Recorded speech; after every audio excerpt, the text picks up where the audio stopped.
What up, it's your boy DJ Haus, just landed in Amsterdam for Fact TV. About to head off down to Utrecht to hang out with the Slap Funk Records crew, find out a little bit about what they're about. First of all, we're going to head into Amsterdam, check out a couple of people doing some interesting things within the Dutch house scene. Let's do it.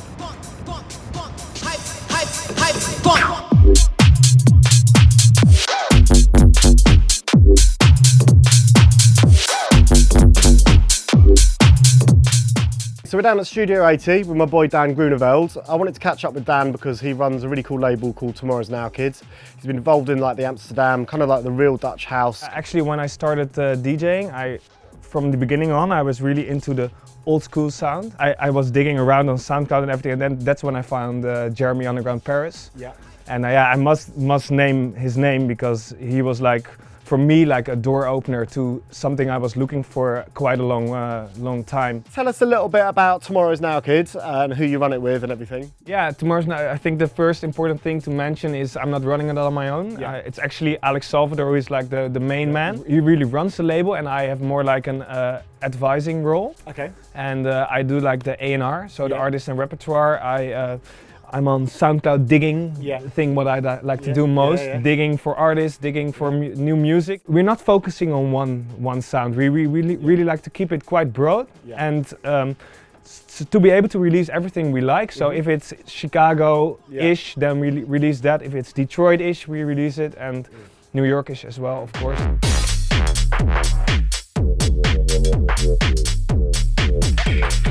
We couldn't come to Utrecht without catching up with the Slap Funk Records crew. So this is Nelson and this is Samuel D. Good to have you, brother. That's the intro, right? The thing is, what we started is when in Utrecht there was like a lot of techno. And minimal kind of stuff. Minimal kind of stuff, and it was just a different sound, more influenced by the garage. And when people heard it, they was like, oh, this is something different, and it was a different vibe, you know. And yeah, we played also a lot of really house stuff. Fell in love with the vibe and the way we brought it, because like we didn't know anything. We just put down speakers and turntables. We just like, see what happens, and it went really well. I think that was that energy people really felt that energy. We always play like a lot of hi-hats and claps, you know, and fat kicks, you know. We first started the party, and after that we thought, you know, why not begin a label, you know, start a label and bring out our own music. And then we had our first release with only our own guys and Malin Jenny from Amsterdam. And people really felt the release, you know. Well, I went to a couple of parties and it was like, I was feeling the vibe, and then this DJ started spinning, even Samuel D, like 3 years ago. And he was like spinning those crazy, mad deep records, and I was just looking to my left and this girl was looking at me like, oh shit, oh damn. And I was looking to my right and this dude was like, fuck me, right? And I was like, yes, this is it, man. And I had like a couple of those parties. I was like, man, I love this energy. So do you think it was those guys that really kind of pushed, was it like Samuel Deep and Nelson and people like that literally started that because they were into that, they put on some parties, and then that developed through Utrecht, and then it drew people like you in to make that kind of music? Yeah, they push quality and people tend to like quality, and it's good that like this type of sound gets a more like airplay, because then the real like underground and real like well put together beats get recognized, and not the like money productions on Beatport and #1 charts and whatever and whatnot. This is like the real underground house scene.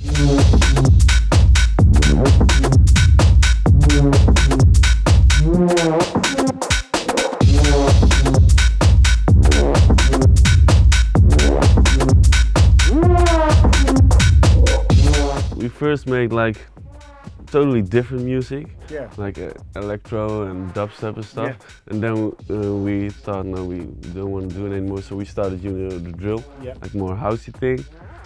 But that was just also very inspired by the UK sound.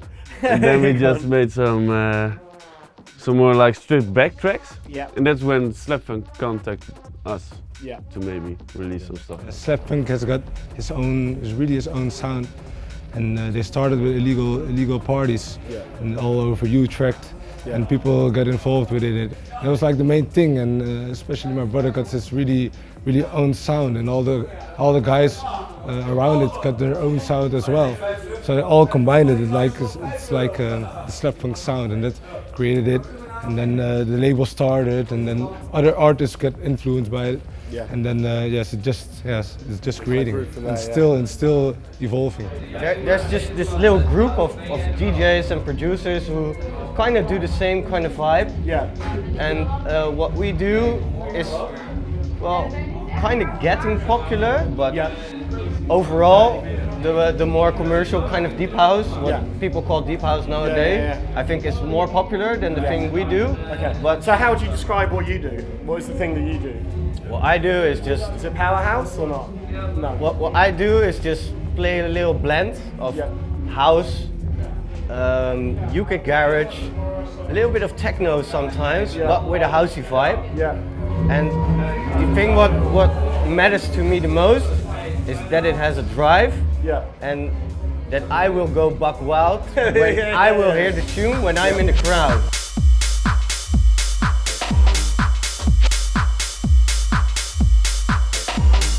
I think this one is nice because I know you call it the Utrecht sound, and I think this is what you call the Utrecht sound. For me, it's like the New York sound, but call it whatever you want to call it, man. I mean, obviously it is the New York sound, but it's the sound. What I found interesting is the sound when I came here is the sound that everybody loves, and you know, you play records like this and people just go crazy. And I was just like, from coming from like London, where I love this kind of music, and there's not, you know, there are cool DJs that play this shit or whatever, but you know, there aren't nights dedicated to this that have such a loyal following, and people that go there just have a great time, drink some beers, dance with girls or boys or whatever, and just have a wicked time, and it's sick. Do you know what I mean? So yeah, go on.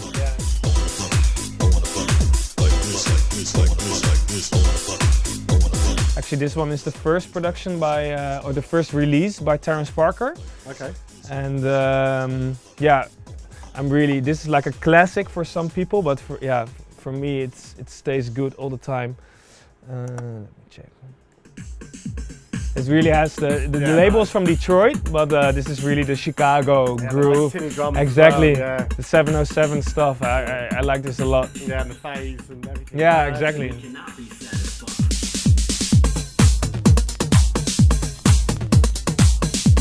We need somebody. So this one is fun. I played this one, it's more a disco house record. I played this one at Amsterdam Open Air Festival, where we're playing again this year. Cool. And it's a UK production, but it has the sample from the DJ Premier record Group Home Superstar.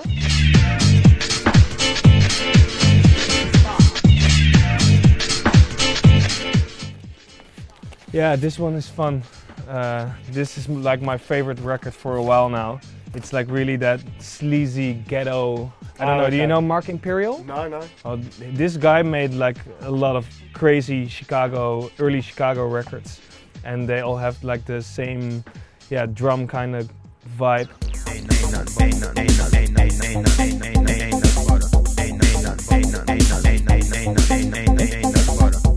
Powerhouse isn't really a genre or something. It's like a combination, like UK garage, like heavy UK garage, like bassline UK garage is like a little bit of like tech house, techno stuff, and some house. But it's just like mostly like lots of energy. Just. So why do you guys not like that term? Because you kind of came up. Because I was chatting to Nelson from Slapfunk, and he was like, I don't like the powerhouse term. How do you?